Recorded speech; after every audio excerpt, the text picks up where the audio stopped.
Chapter 11 के starting में हमें थोड़ी देर पहले की कन्वर्सेशन दिखाई जाती है, जहाँ पर नादिया कहती है, पापा आप ये जानना चाहते हैं कि किसी इंसान को कैसे रिफ्यूज किया जाए। नादिया के डैड कहते हैं, हाँ, इवन अगर मैं मेरे दिमाग के अंदर ये बात सोचूं भी तो कि मैं इसको रिजेक्ट कर दूंगा, फिर भी मैं मेरे मुंह से ये बात नहीं बोल पाता हूँ। और मेरी इस पर्सनैलिटी की वजह से तुमने इन बीते सालों में बहुत सारी लॉसेस झेली है। नादिया अपने मन में सोचती है, पापा पास्ट इवेंट्स को लेकर चिंता कर रहे हैं। और वो कहती है, ये शायद इस वजह से होता है क्योंकि आप ज्यादातर लोगों को ना नहीं कह पाते हैं। आप नर्वस हो जाते हैं, इसलिए आप नहीं बोल पाते हैं। तो फिर ये ट्राई करना कैसा रहेगा। नादिया के डैड पूछते, तुम कहना क्या चाहती हो। नादिया कहती है, पहले आप उनके सामने धीरे से चाय पीजिए, अपने आप को शांत करने के लिए एक गुड पोस्चर मेंटेन कीजिए और अपने मन में रिहर्सल करते रहिए कि आप क्या कहना चाहते हैं। उसके बाद सामने वाले इंसान को एक स्माइल के साथ अपना आंसर दीजिए। मैं आपके ऑफर को अप्रिशिएट करता हूँ, पर मैं इसे डिक्लाइन करता हूँ। और वो सेम लाइन ही नादिया के डैड ने बार्डन से कहा था, जिससे बार्डन पूछता है, क्यों, इसका रीजन क्या है। नादिया के डैड कहते हैं, हर बार मैंने तुम्हें फॉलो किया और इन्वेस्ट किया, जिस वजह से हर बार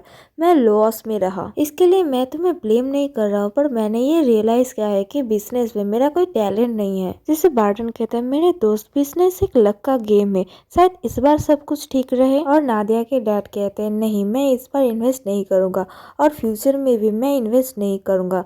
तो अब मुझे क्षमा करो और तुम अभी जा सकते हो। इस बात को सुनकर बार्डन बहुत गुस्से में था और नादिया ये सारी बातें उस गैजेट की मदद से सुन रही थी। फिर वो भाग के आती है और विवियन से कहती है, थोड़ी देर पहले मैंने तेज आवाजें सुनी थी, क्या डैड के साथ कुछ हुआ है। विवियन कहते हैं, हाँ, पर चिंता करने की कोई बात नहीं है। फिर वो दोनों दरवाजे से झांक कर देखते हैं। बार्डन नादिया के डैड के सामने अपने घुटनों में बैठे हुए थे, जिससे नादिया के डैड घबराते हुए कहते हैं, अचानक तुम्हें क्या हो गया है, तुम ऐसे क्यों एक्ट कर रहे हो, ऐसा मत करो, प्लीज खड़े हो जाओ। बार्डन कहता है, मैं तुमसे भीख मांग रहा हूँ। मैंने ऑलरेडी नॉर्दर्न फ्रूट्स के ऊपर बहुत सारा इन्वेस्ट कर दिया है, पर मेरे एम्पायर में वो सब पहुँचने से पहले लुटेरों ने मुझे लूट लिया। मैं गारंटी देता हूँ तुम्हें प्रॉफिट होगा ही होगा। मैं तुम्हें डबल पैसे दूंगा, नहीं ट्रिपल पैसे वापस करूंगा। प्लीज मेरी मदद करो, तुमने मैजिक स्टोन की वजह से बहुत सारा पैसा कमाया है। नादिया के डैड बार्डन के कंधे पे अपना हाथ रखते हुए कहता है, अपना सर ऊपर करो।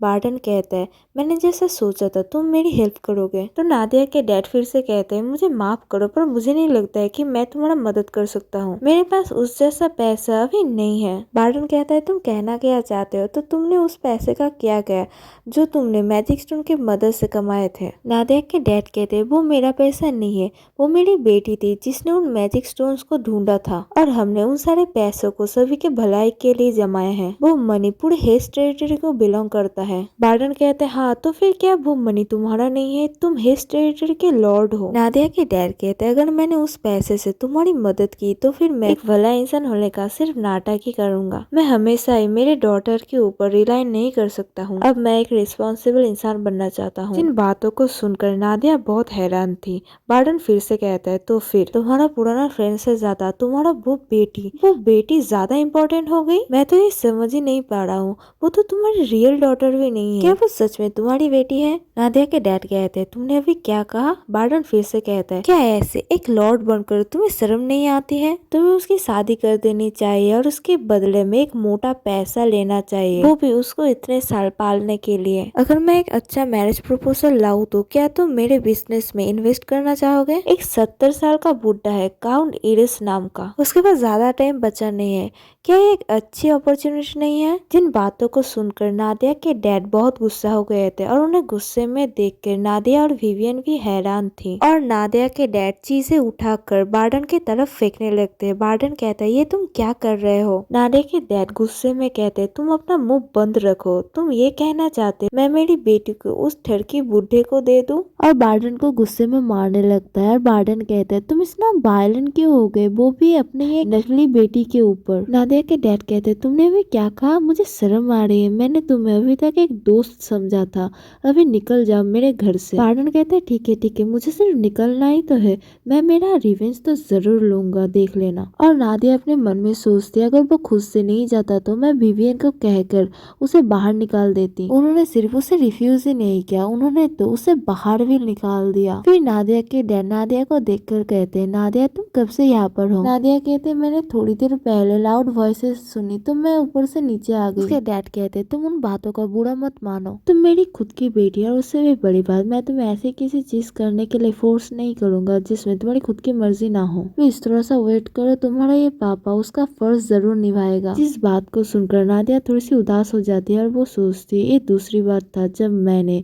ऐसा कोई चीज सुना था मेरे लिए। फिर पास्ट का एक सीन दिखाया जाता है जहाँ पर छोटा हाय ने रिवेना से कहता है हनी थोड़ा सा वेट करो, मैं जल्दी बड़ा हो जाऊंगा, एक अडल्ट बन जाऊंगा और उसके बाद तुम्हें कोई काम नहीं करना पड़ेगा। और नादिया सोचती वो बातें मुझे उस वक्त बहुत हिम्मत देती थी। फिर वो कहती पापा मुझे आपसे कुछ कहना है, देखकर लगता है आप लॉर्ड की ड्यूटीज से यूज्ड टू हो गए हैं, तो अगर आप बुरा नहीं मानो तो कैसा होगा अगर आपसे आप माइनिंग ड्यूटीज का चार्ज ले लो तो। उसका डैड कहता है क्या मैं ये अकेले कर पाऊंगा? नादिया कहती है जरूर, अब जरूर ये कर पाओगे। और नादिया अपने मन में सोचती है जब तक फादर माइनिंग बिजनेस को मैनेज करेंगे मैं माँ की मेडिसिन के लिए पैसा इकट्ठा कर लूंगा। अगर मैं सोचूं तो की मदद से मुझे जो बाउंटी मनी मिली है वो बहुत ज्यादा ही अच्छा है, क्या कॉर्नर की मदद से मुझे और भी पैसा इकट्ठा कर लेना चाहिए? और फिर वो विवियन को पुकारने के लिए पीछे मुड़ती है और कहती है विवियन कहाँ गई? और तभी विवियन भागते हुए आते हुए कहती है माय लेडी।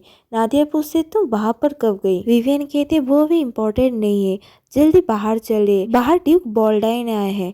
नादिया कहती क्या? तुमने क्या कहा? कौन आए हैं? और वो दोनों भागकर बाहर आते हैं और नादिया को देखकर हाय ने अपने मन में सोचता है नादिया हेस आज मैं तुम्हारी ट्रू आइडेंटिटी रिवील कर दूंगा। और वो नादिया के पास आकर कहते हैं हम फिर से मिल गए लेडी हेस। इसके साथ चैप्टर 11 यहाँ पर खत्म होती है। अगर वीडियो अच्छी लगी तो वीडियो को लाइक करो, चैनल को सब्सक्राइब करो एंड थैंक्स फॉर वॉचिंग।